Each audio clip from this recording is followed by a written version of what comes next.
بسم الله الرحمن الرحیم. په پیل کې د خبرونو سرټکي. د ذبیح الله مجاهد لخوا د امریکا د کانګرس د مطرح شوي ادعاو ردول، چین ته د مولوي بلال کریمي سفر او د افغانستان سره د ناروې نقدي مرسته. د لوی مهربان خدای په سپېڅلي نامه درنو لیدونکو سلام. د نن ورځ خبرونو ته ښه راغلاست. نن شنبه د 1404 کال د چنګاښ 9 نیټه ده. زه محمد صادق فروتن یم. دا هم بشپړ خبرونه. د اسلامي امارت ویاند مولوي ذبیح الله مجاهد د امریکا د استازو جرګې هغه ادعا په کلکه رد کړې چې ګواکې په افغانستان کې بهرنۍ ډلې شتون لري او له دغه هیواده چاته خطر متوجه نه دی. ښاغلي مجاهد زیاته کړې افغانستان یو واحد او قوي حکومت لري چې په ټوله جغرافیه بشپړ واک او کنټرول لري او هیڅ چاته اجازه نه ورکوي چې د افغانستان خاوره د چا پر خلاف وکاروي. چین کې د اسلامي امارت لوی سفیر مولوي بلال کریمي د ټرانس ایمالیا فورم په 15مه غونډه کې ګډون او وینا کړې.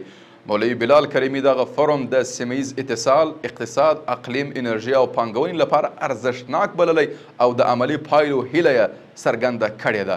ښاغلي کریمي ویلي چې افغانستان د ثبات او اقتصادي ودې نوي پړاو ته داخل شوی او د ښه ګاونډ، پانګونې او سیمه ییزو همکاریو هرکلی کوي. دغه راز نوموړي له اقلیمي بدلون سره د نړیوالو په ګډې مبارزې ټینګار کړی او بهرنیو پانګوالو ته یې بلنه ورکړې چې افغانستان کې وضعیت له نږدې وګوري او له فرصتونو څخه ګټه واخلي. د ریاست الوزرا اقتصادي معاونیت وایي چې اوس مهال په ټول هیواد کې شاوخوا 6,000 صنعتي کارخونې په رسمي بڼه فعالیت لري. د اقتصادي معاونیت په وینا د دې کارخونو له امله افغانستان اوس په 130 برخو کې بشپړ او په 100 برخو کې نیمه ځان بسیاینې ته رسېدلی دی. همدارنګه اقتصادي معاونیت زیاتوي دا کارخونې چې 570 ډول مواد تولیدوي شاوخوا 115,000 کسانو ته پکې د کار زمینه برابره شوې ده. او په پای کې د افغانستان لپاره د ملګرو ملتونو ځانګړي اماني صندوق یا UNSTFA اعلان کړی چې ناروې له افغانستان سره 4.25 میلیونه امریکایي ډالر مرسته کړې ده.